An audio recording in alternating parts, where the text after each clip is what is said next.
هتقليه ولا تشويه؟ امال هتعمليه ايه النهارده يا مسك؟ هعمل لكم وصفه يا بنات خطيره خطيره. كل مقاديرها هتكون سهله ان شاء الله، موجوده عندك في البيت. جنبه كده الطاجن معمر قمر قمر زي اللي انتوا شايفينه ده. يلا بقى، ما يحلى الكلام الا بذكر النبي عليه الصلاة والسلام. صلى على رسولنا الكريم يا بنات، ونسموا الله ونشمروا ايدينا ونشوفوا هنعملوا ايه مع بعض. معايا يا بنات اربع سمكات بلطي، غسلاهم ونقعهم في ليمون وملح كده، ومخليهم قشطه بيضه منوره. تمام تمام. هنجيبوا بقى البلانشه بتاعتنا القمر دي ونمسكوه بقى نفتحوه كده ايه، كام فتحه كده من الظهر، عشان التتبيله اللي انا هعملها تدخل جوه اللحم وتبقى تحفه جدا.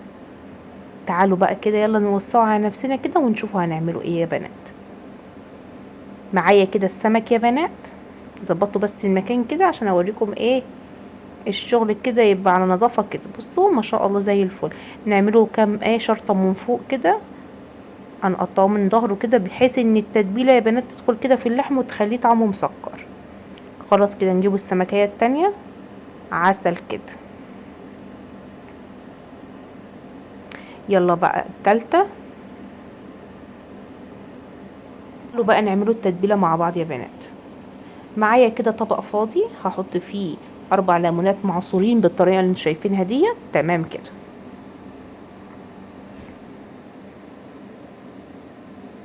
وهجيب يا جماعة ربع كوباية زيت ومعلقتين توم.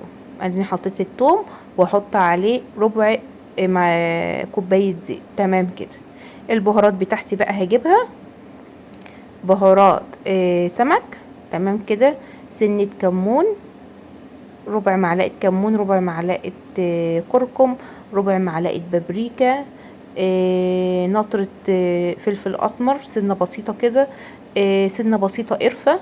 تمام كده. سنة بسيطة كزبرة ناشفة. تمام تمام. هذه الكزبرة ناشفة حطيتها. هحط بقى معلقتين الملح بتوعي. هبدأ بقى اخلط التتبيلة دي كويس جدا. تمام كده. بدوقها كده بشوفها مظبوطه ولا لا. بقت زي الفل معايا. وهحط كمان سنه شطه حراقه، دي حراقه يا جماعه سبايسي. خلاص كده التتبيله هركنها على جنب، واجيب بوله بقى تانية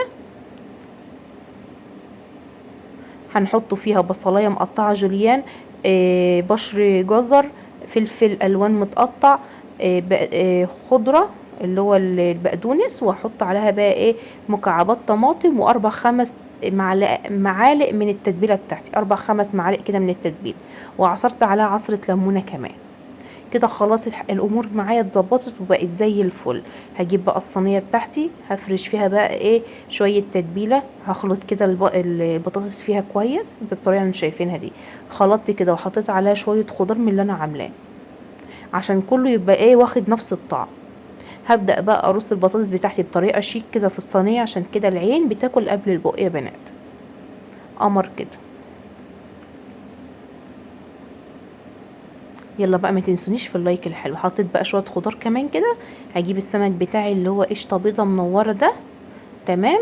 هحط فيه شويه الخضار بتوعي كده، هحشي كل سمكيه كده بشويه خضار. ايوه كده. غسلايه يا بنات مخليه ريحته فظيعه قمر قمر. يلا بقى هات سمكيه تانية كده واحشيها عسل كده. خلاص خلصنا كده. هنجيبه بقى الشويه اللي فاضلين كده هنحطهم على السمك من فوق.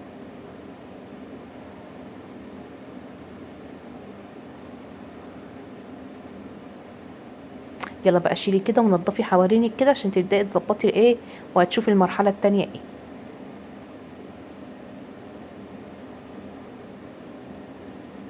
تعالوا بقى ايه نسقسقوا بقى ايه السمك كده بالتتبيله اللي فاضله دي بقى اللي هتديكي التست العالي والطعم الخطير والريحه فظيعه. الريحه فظيعه يا بنات، قلبت الدنيا عندي ما شاء الله تبارك الرحمن. حطيت كده جوايا شويه من فوق، وبعد كده حطيت بقى شويه من جوه برضو من على السمك كده، وتبلته من كل حته. قمر كده. خلاص كده كده جهز معايا. طبعا انا مولعه الفرن بتاعي. هحضر له بقى ورقه زبده وورقه فوين كده اكلفته من فوق، والدنيا تبقى معايا زي الفل. احط بس ايه قيمه كده نص كوبايه ميه، نص كوبايه ميه حلوه قوي ليه مع الكمره بتاعه الفوين والورق الزبده هيستوي معاكي وهيبقى ملبق. يلا بقى يا ست الكل، لو انت واقفه عند الحته دي يا ريت تحطي لي لايك، تكتبي لي كومنت حلو وتشجعيني كده وتقولي لي انت بتتابعيني من اهل بلد. ولو انت بقى لسه هتشتركي جديد في قناتي واول مره تشوفي قناه مسك، يا ريت تشتركي في قناتي، تفعلي زر الجرس. خلاص كده جهزت الورق الحاجه بتاعتي، ولعت فرني بقى زي الفل. هدخل بقى الحاجه بتاعتي كده في امان الله ان شاء الله تبارك الرحمن. خلاص كده يا بنات زي الفل. تعالوا بقى نحضروا شويه رز معمر كده قمر. غسلت الرز بتاعي، حطيته في الطاجن بالطريقه اللي انتوا شايفينها ديت. ايوه كده.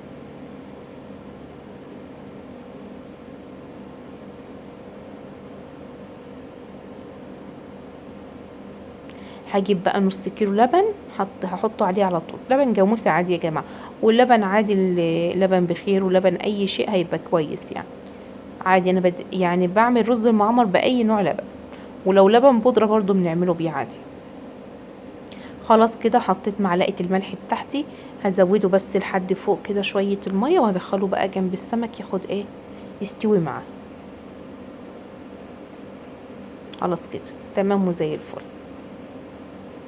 اديله بس تقليبه كمان كده، بحيث ان الملح ما يبقاش تحت في القعر، ويديكي طعم حادق زياده عن اللازم. الملح كله يكون متوزع جوه في الطاجن زي الفل كده يا بنات. قلبته. تعالوا بقى ندخلوا الطاجن ده الفرن مع بعض. دخلناه الفرن اهو يا بنات. واهم حاجه ان انت تكوني موطيه من الجوانب عشان الوش بتاع الطاجن ما ينحرقش، يبقى معاكي وش دهبي كده لونه حلو. كمان اهي ما شاء الله ببص على الصينيه زي الفل. هدخلها وهبدا اقفل. عسل كده. تعالوا بقى شوفوا الحاجه يا بنات بعد ما استوت معايا. بعد ما استوت معايا كده وعمل الوش ده وشرب اللبن بتاعه، هحط بقى شويه زيت. تمام. وكمان انا كشفت الصينيه خلاص كده عشان هي دخلت في السوا، تبدا تاخد وش. هبدا بقى اغطي كده الطاجن بتاعي عشان يبدا يستوي كده والرز يتبخر. بصوا انا بوريكم ما شاء الله، هتبدا بس تاخد وش واطلعها. خلاص كده تمام، بقت استوت وزي الفل. يلا بقى ادخلهم تاني كده مع بعض كده، بحيث ان الرز كمان يديني شويه سوا كمان. تمام كده.